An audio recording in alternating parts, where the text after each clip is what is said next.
नमस्ते दोस्तों, आप देख रहे हैं पब्लिक का धमाल न्यूज में आपका स्वागत है। दोस्तों, आज आसनसोल लोकसभा क्षेत्र के उम्मीदवार एसएस आलूवालिया ने आज हिंदुस्तान रेजिडेंशियल में प्रेस कॉन्फ्रेंस करके क्या कहा, चलिए जानते हैं खबरों की ओर। দুটো জিনিস, সেটা হচ্ছে যে আসানসোলে যিনি প্রার্থী রয়েছে আমাদের,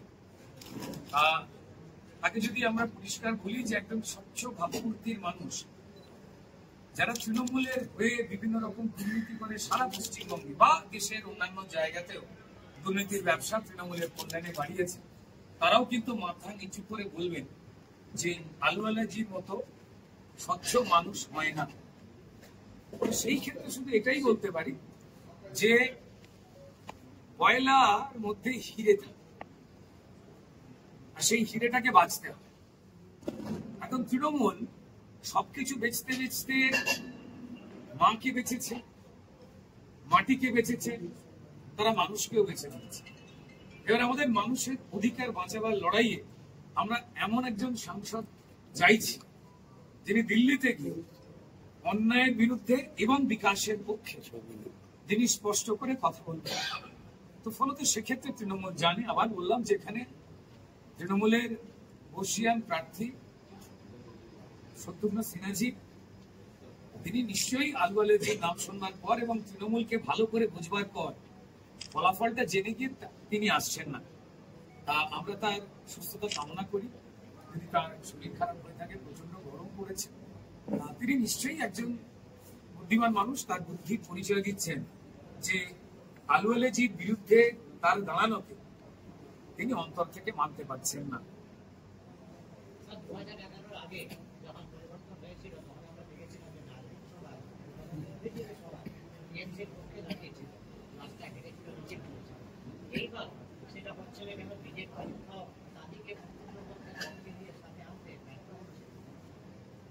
এবং খুব স্বাভাবিক কারণেই যারা নাগরিক সমাজ ছিলেন, যারা 2011-তে সিপিএম এর অপশাসনের বিরুদ্ধে রাস্তায় নেমেছিলেন, হেঁটেছিলেন এবং মোমবাতি মিছিলও করেছিলেন, কিন্তু তৃণমূল ও কিছু না বলে তাদেরকে বিভিন্ন রকমের চেয়ার, পদ, ভাতা, যদি কেউ সেটা না মানতে চায় তাদের যে কোনো কাজ করতে গিয়ে পুলিশ দিয়ে হেনস্থা করা, এবং তাদেরও তো পরিবার আছে, সন্তান আছে, স্বামী আছে, স্ত্রী আছে।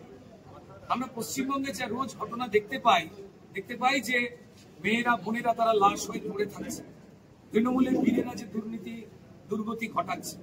আমরা দেখতে পাই যে আমাদের যারা যোগ্য ছেলেমেয়েরা তারা চাকরি পাচ্ছে না।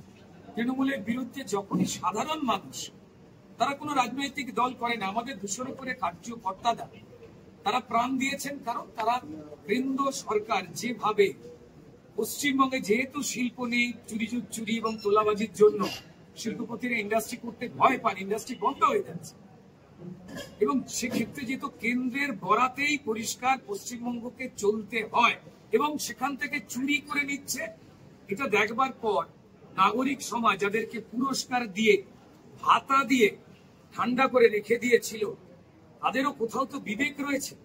তাই হয়তো তারা প্রকাশ্যে নিজেরা পুলিশি হেনস্থার ভয়ে, জেলের ভয়ে, মিথ্যে মামলার ভয়ে, যা আপনারা যারা নিরপেক্ষ মিডিয়া, আপনাদের প্রত্যেককেই কেস করা হয়, জেলে পাঠানো হয়, ইভেন যারা সাধারণ মানুষ রয়েছেন তাদেরকেও এটা করা হয়।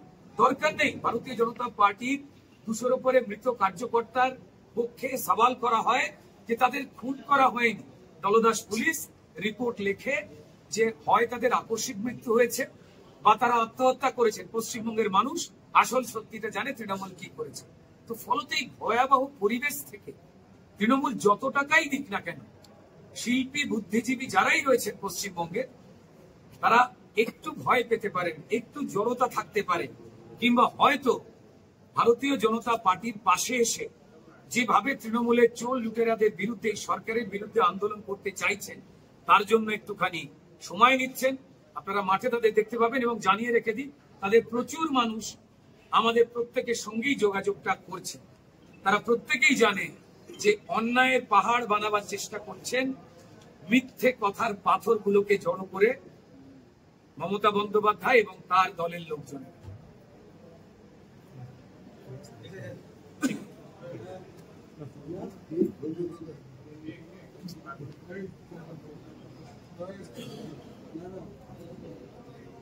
শিল্প শহরে একের পর এক শিল্প বন্ধ মুখে চলে যাচ্ছে, এগুলো কিভাবে দেখবেন? একের পর এক শিল্প বন্ধ হয়েছে তো, বাসকবা দেখুন, জামুরিয়া দেখুন।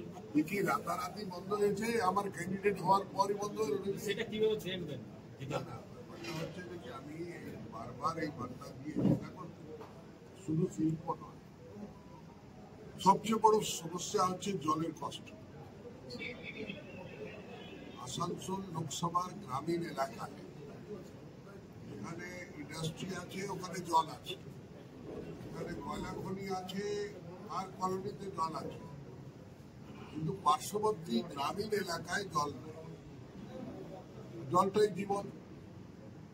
আর এটা আমরা দেখি যে কি কত মাইল হেঁটে মহিলারা নদীর ধারে, নালার ধারে গিয়ে গর্ত করে তারপর জলটাকে ছেঁকে জলটা নিয়ে আসছে নিজের পরিবারকে পালন পোষণ করার জন্য। এই সমস্ত জিনিস বিচার করে আমাদের মাননীয় প্রধানমন্ত্রী নরেন্দ্র মোদীজি হর ঘর কল নল और जल এই পরিযোজনা লাগালেন।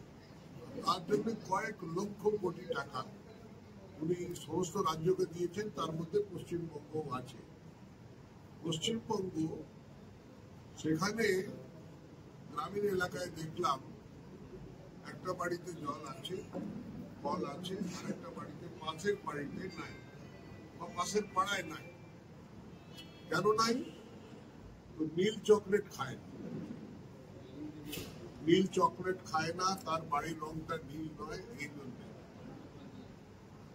তো এই যে তুষ্টিকরণের রাজনীতি, স্বতুষ্টিকরণ, নিজের তুষ্টিকরণের রাজনীতিটা, এটা কতদিন চলবে? ভারতীয় জনতা পার্টির একটাই মটো আছে, সবকা সাথ, সবকা বিকাশ, সবকা বিশ্বাস, সবকা প্রয়াস। তার সঙ্গে সঙ্গে justice to all, appeasement two নান। সেই কনসেপ্টে জল যদি দিতে হয় তো ইউনিফর্মলি সবাইকে দিতে হয়, আর যদি না দিতে হয় তো কেউ পাবে না। কিন্তু এটা কেন পিক অ্যান্ড চুজ কেন? আমি সেদিন বগুড়া গ্রামে গেলাম, তো বগুড়া গ্রামের পাশের গ্রামে জল আছে, বগুড়া গ্রামে নাই। বেনালি গ্রামে লোক দেখা করলো, বললো আমাদের গ্রামে জল নেই। আমি কালকে বীজপুর গ্রামে গেলাম, ওখানে বললো আমাদের গ্রামে জল নেই। এটা আশ্চর্য ব্যাপার। বীরকুলটিতে যাচ্ছি, ওখানেও জল নেই, জামুরিয়ার বিভিন্ন জায়গায় জল নেই, বারাবানিতে জল নেই, উল্টিতে জল নেই, পান্ডেশ্বরে জল নেই, আর আমাদের এই রানীগঞ্জের বিভিন্ন জায়গায় জল নেই। এটা সবচেয়ে বড় সমস্যা। দ্বিতীয় সমস্যা হচ্ছে প্রদূষণের।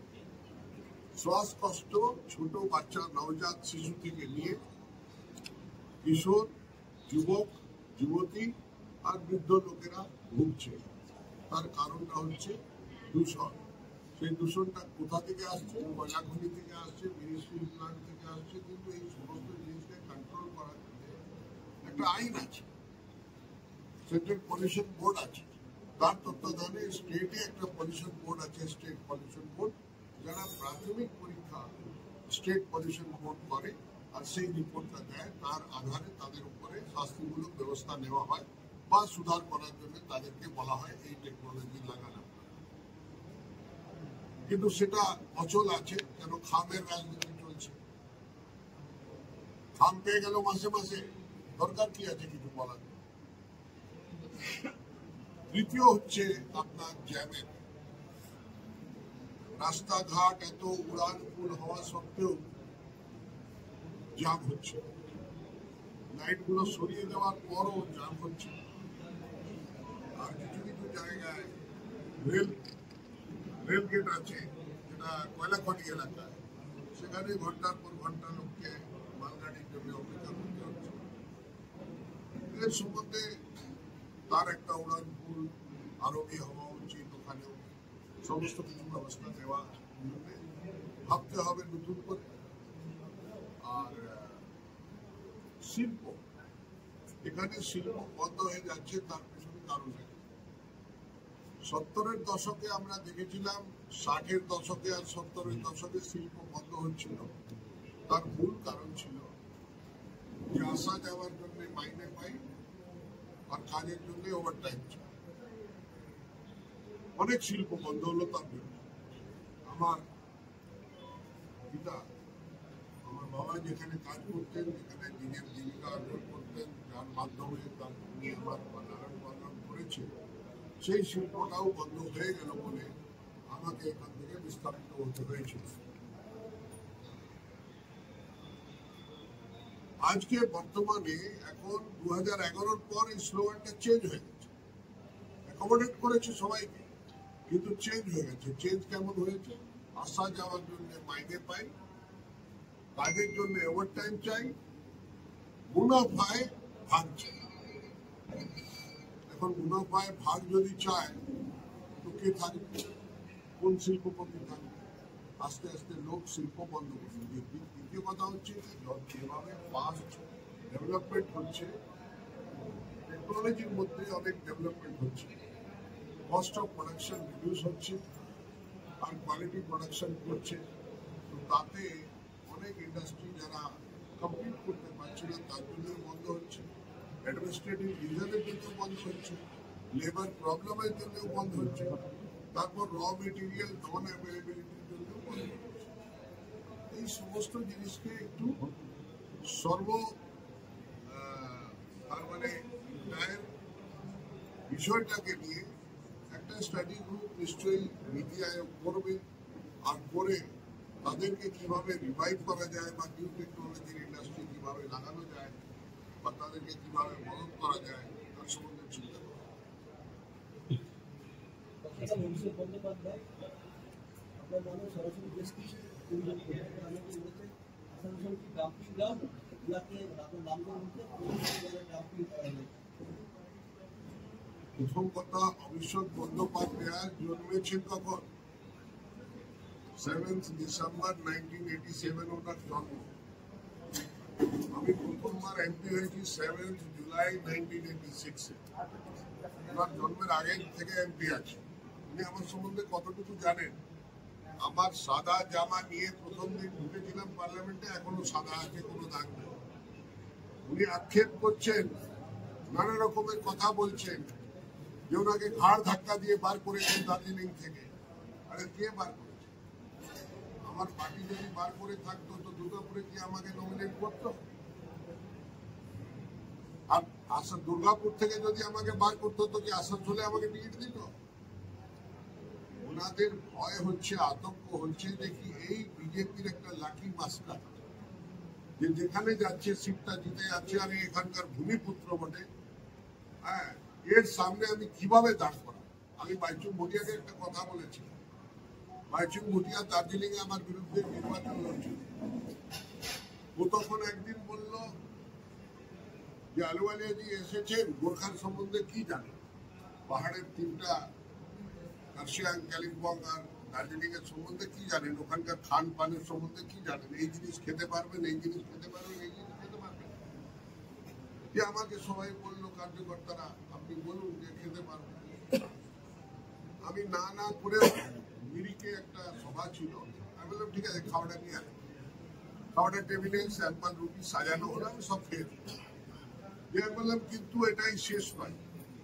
আমি তোমাকে বলি যে আমি 24 বছর সাংসদ ছিলাম, তারপর দার্জিলিং এসেছি। আমি কিন্তু হোটেল ম্যানেজমেন্টের কোর্স করতে আসিনি, শেফের ট্রেনিং নিতে আসিনি। যে টাং টেস্টার হয়ে আমি খাবার টেস্ট করবো আর বলবো যে খাওয়াটা ভালো আছে না মন্দ আছে। দ্বিতীয় দিন একটা ফেমাস নিউজ পেপারে একটা নিউজ বেরোলো, সেখানে বাইচুং ভুটিয়া একটা বললো যে কি অমুক গ্রাউন্ডে, ফুটবল গ্রাউন্ডে 5টা পেনাল্টি আমি মারবো, 5টা পেনাল্টি উনি মারবেন। যদি উনি আমার চেয়ে বেশি গোল করতে পারেন তবে আমি ফিল্ডটা ছেড়ে দেব। আমি তার উত্তর দিলাম যে দেখো ভাই, আমি 24 বছর ধরে পার্লামেন্টে আছি। পার্লামেন্টে আইন বানানো হয়, আইন পাল্টানো হয়, আইনে সংশোধন করা হয়, আইনকে রিপিল করা হয়। Member of parliament is basically a law maker. He is not a player, and I have not seen. I have seen library, I have seen museum, I have seen the Constitution Museum. সব কিছু দেখেছি পার্লামেন্টের। আর তারপর central হল আছে, Lok Sabha chamber আছে, Rajya Sabha chamber আছে, vice president of ইন্ডিয়ার সেক্রেটারিয়েট আছে, স্পিকারের সেক্রেটারিয়েট আছে। গোল পোস্টকে দেখিনি আজ পর্যন্ত। পার্লামেন্টে কোনো গোল পোস্ট নাই, ওখানে প্লেয়ারের প্রয়োজন নাই, ওখানে পেনাল্টি মারা যাবে না।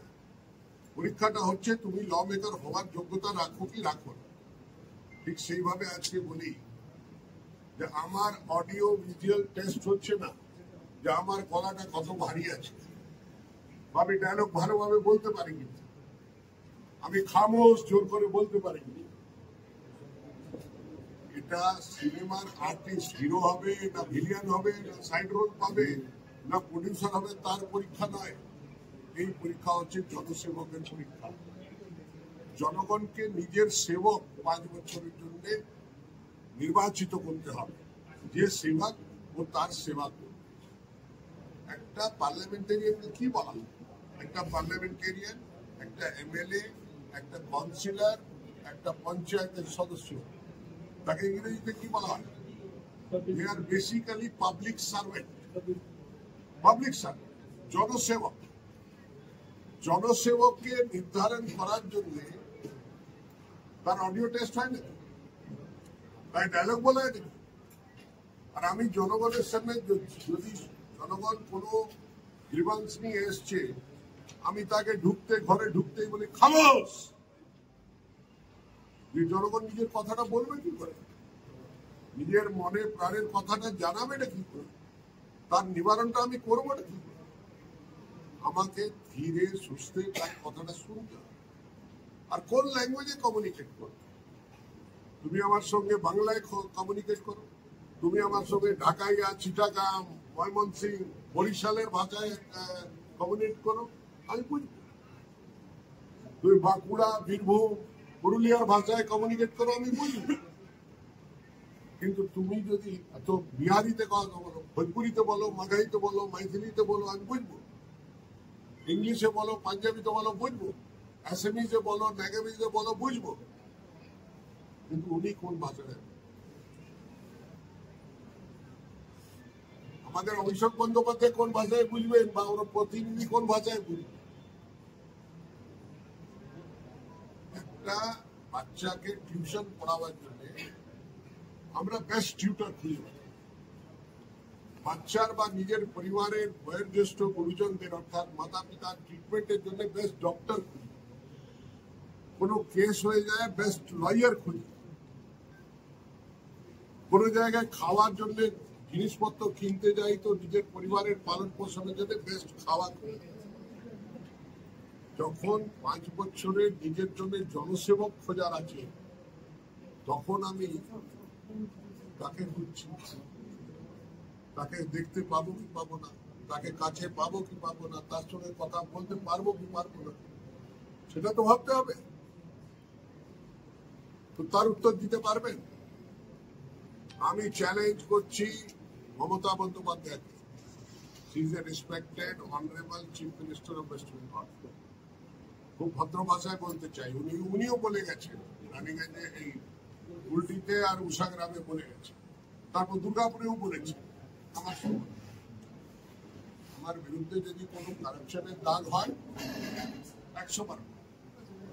আমি আপনার বিরুদ্ধে কিছু বলছি না, কেন কি আমি বললে আপনার মুখ থেকে নিয়ে মাথা থেকে নখ অব্দি কালো হয়ে যাবে, এত কালি আছে, একটা কিছু দেখতে পারবে না লোক। যতই সাদা কাপড় পরেন, সাদা কাপড় দেখা যাবে না, এত কালি ভরে যাবে। আমার মুখটা না খোলা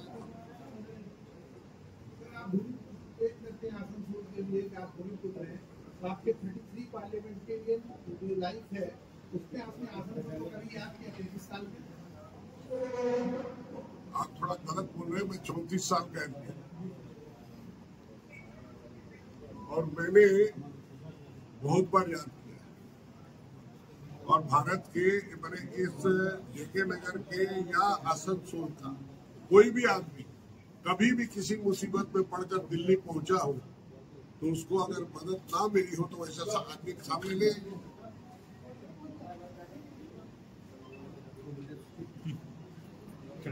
और कोविड के टाइम में करीब 1.5 लाख लोगों को, उसमें मैंने जात नहीं देखी, धर्म नहीं देखा, पार्टी एफिलिएशन नहीं देखा। मुस्लिम लोग डर के मारे अपना नाम झोंटू सोंटू मोंटू प्रिंस करके स्मार्ट करके लिखते थे। मैं कहता था आधार कार्ड भेजो, तो कहते थे आधार कार्ड नहीं भेज सकते। मैं कहता था आधार कार्ड जरूरी है क्योंकि गवर्नमेंट की सेवाएं उपलब्ध होगी आपको, आप जहाँ हैं वहां पर खाना मिलेगा, रहने की जगह मिलेगी, और जब घर लौटना चाहेंगे तो उसकी व्यवस्था करेगी। तब मौलाना साहब को देकर फोन कराया मेरे को कि सर हिम्मत नहीं कर सक रहे कि बीजेपी के सांसद हैं, कहीं मुस्लिम नाम देखकर नाम काट तो नहीं देंगे, कुछ विरोध में तो नहीं कर देंगे। मैंने कहा था कि मैं भी संख्या लगू, मैं भी माइनॉरिटी कम्युनिटी को बिलोंग करता हूँ, तो माइनॉरिटी के दर्द को मैं जितना समझता हूँ ना ममता बनर्जी समझेगी ना अभिषेक बनर्जी समझेगी। एक बहुत बड़ा बात बोले कि 7 चरण में यह चुनाव हुआ, 3 चरण में, पहला चरण में बीजेपी का माथा फोड़ दिया गया, दूसरा चरण में हड्डी तोड़ दिया गया, तीसरा चरण में हाथ तोड़ दिया गया, चौथा चरण आसनसोल में कमर तोड़ा जाएगा, उसके बाद 5वां 6वां चरण और 7वां चरण में मैं खुद डायमंड हार्बर से उनका चूर चूर करके चीर फाड़ के उनका विसर्जन कर। अच्छा, वो डिसेक्शन कर रहे हैं एनाटॉमी। मैं तो जानता था कि वो कहीं MBA पढ़े, जो एनाटॉमी पढ़ रहे हैं नहीं मालूम है। अगर उनको मालूम है कि पहला चरण में हम हाथ तोड़ दिए हैं, इसका मतलब EVM में घोटाला वही किए ना। दूसरा में भी EVM में घोटाला वही किए, तीसरा में भी वही किए, चौथा में भी वही करने जा रहे हैं, 7 चरण में वही करने जा रहे हैं। यही कहना चाहते हैं। कैसे पता लगता? सीक्रेट बैलेट है, किस आदमी ने कहा वोट दिया है किसको मालूम? कोई जानता है?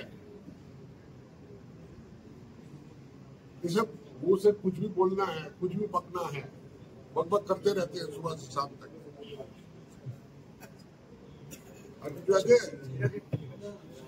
बोल चला उठा डंपिंग ग्राउंड बोले छोटा उत्तर जाओ चला अला डंपिंग ग्राउंड माने जाने डंपिंग ग्राउंड माने হচ্ছে কূড়াদান। আর আমাকে যদি আসানসোলকে কূড়াদান বলে তো ইম্পোর্ট করে কেন লোক নিয়ে আসছে? ইম্পোর্ট করে লোক নিয়ে আসে কেন? লোক নাই কি আছে? ভূমিপুত্রের অভাব আছে? বলেছি তো তোদেরকে।